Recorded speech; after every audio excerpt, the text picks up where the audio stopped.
আসসালামু আলাইকুম। আজকে সবচেয়ে একটা গুরুত্বপূর্ণ তথ্য দিব।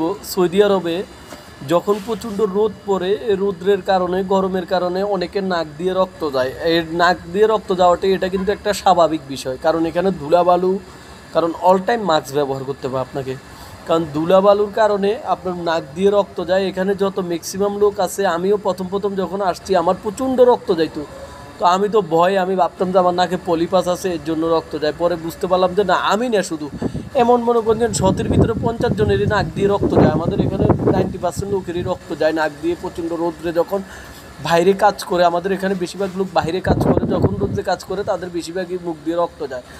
তারপরে আবার শীতের দিনে দেখা যায় ঠান্ডা আসলে হাত পাও বসে হয়ে যায়, পায়ে ব্যথা করে, কারণ ভাই এখানে ওয়েদারের সাথে আমাদের ওয়েদারের একটা ম্যাচ করে না।